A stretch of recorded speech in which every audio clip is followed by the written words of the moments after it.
guys, I'm Debbie Jenkins with Debbie J's Crafting Corner, and today I'm going to show you how I created this super cute shaker card, because if I can make it, you can too.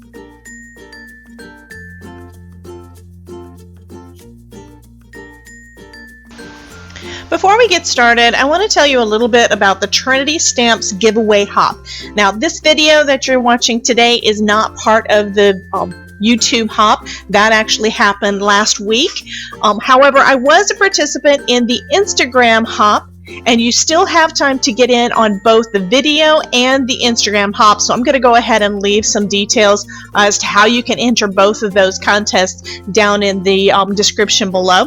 For the YouTube hop, you have until April 8th to watch the videos and follow the instructions for that one. And for the Instagram hop, you have until April 9th. So I wanted to give you guys another chance for that. This card that I'm making today was included in the Instagram hop. So if you go over to my Instagram page, you'll be able to see that entry there.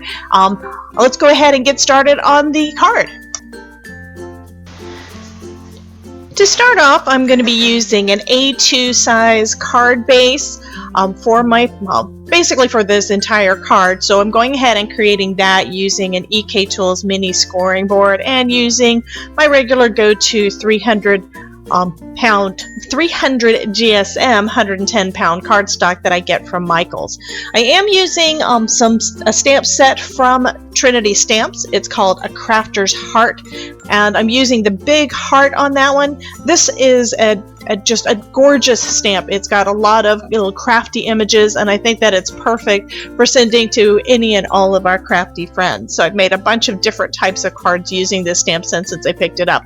I'm stamping on that using my Tim Holtz platform. I'm using some Catherine Pooler inks. I've got the list of all the inks down below in the description, and then I'm just spraying that with my distress sprayer.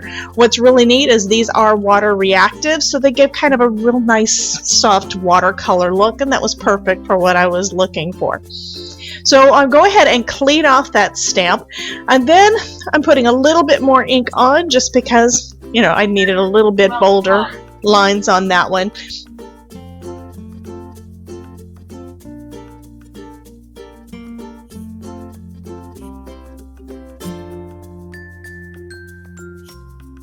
If you've seen any of my recent videos, you've seen that I'm probably becoming a little obsessed with the Catherine Pooler inks. These things work just so well. The colors are just gorgeous, and I love that they're also water reactive, similar to Tim Holtz, but much brighter colors, and that works a lot with the style that I have. So next, what I'm doing is something a little different. I'm lining the stamp up back on the panel that I already did, putting another piece of cardstock on, and then turning it over. Now, what I'm going to be doing here is creating the window and the front panel that's going to go over that stamped heart. So I'm just drawing a line around it with a pencil, and then I'm just going to take some scissors and cut that out.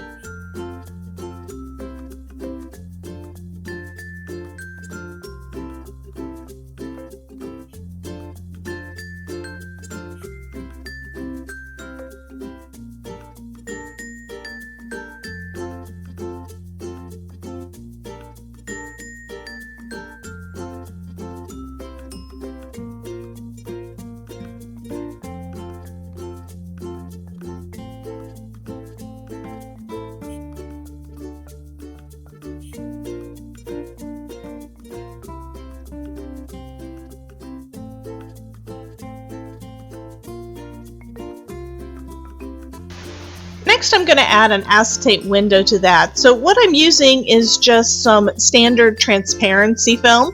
So I'm just cutting one down to 4 1/4 by 5 1/2, and then I'm going to adhere that to that front panel that's got the heart-shaped hole in it. I'm going to be using some score tape to attach that down.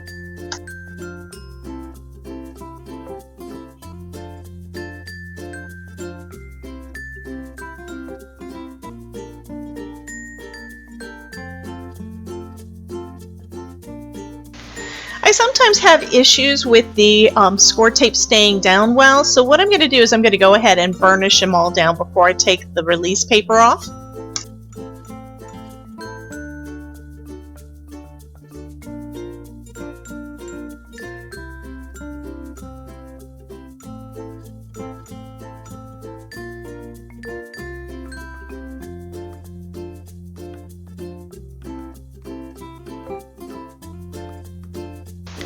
And next I'm just lining that, that transparency film to the front of that panel. So what I'm going to do next is I'm going to add some foam to this. I'll go in ahead and trim the edges of the acetate off because I didn't actually line it up straight. I had part of it hanging off, but that works fine. It covered the heart-shaped hole, and that's what was really just needed. Next I'm just going to take my pencil and erase those pencil lines that were still showing on the panel, and then I'll add some foam tape to this. Now you could have done something different. You could have cut a hole in some fun foam, so you'd have an entire flat panel, and I did do some of those using my scan and cut. For this one I wanted to just use the foam tape though.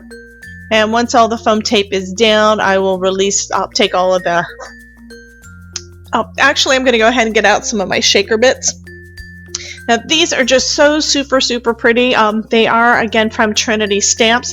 So I'm going to take off the foam adhesives release paper, and then I'll start putting some of those bits in that shaker window.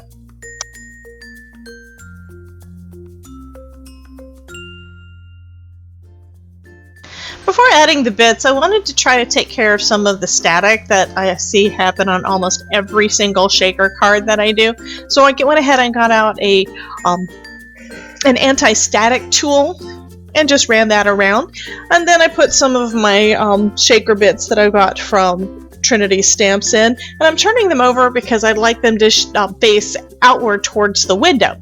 One thing I did notice on the, which ones was it? So I have two different shaker bits in there. I've got cave crystals and fortune teller. On the cave crystals, they're flat sequins, and they tended to pile up, meaning you may think you've only got one in there when you actually have a stack of like 3, 4, 5 of them. So I'm trying to separate them all out so I'll have more shaker bits, going around on that.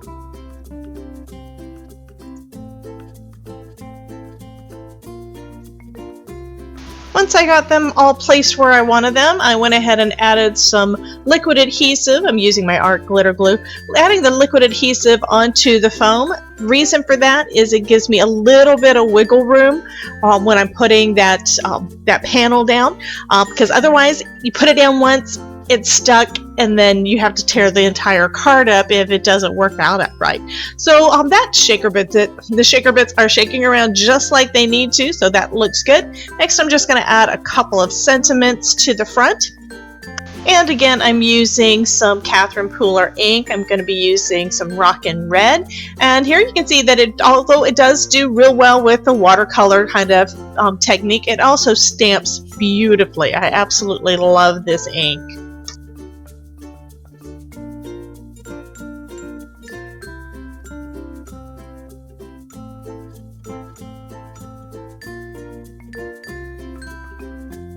And now I'm just going to go ahead and trim those sentiment strips down so they are the right size to go on my card.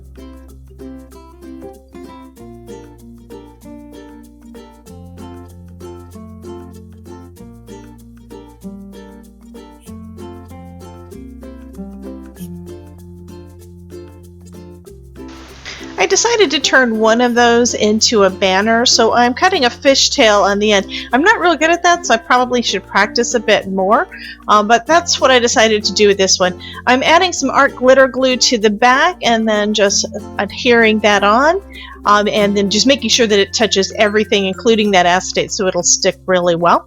And I'm going to do the same with the other sentiment. I trimmed off the excess and then added some art glitter glue on that, and then I'm going to position it on the front as well. Now that the sentiments are in place, I'm going to just trim off the excess from that first one, and this card is done. Thank you so much for checking out this card, and be sure to go ahead and check out the hop for Trinity stamps. Their stamp sets and all are just gorgeous, and you saw the shaker bits. I love the little embellishments. Those are just so pretty. Thank you again for watching, and I will talk to you soon. Remember, if I can make it, you can too.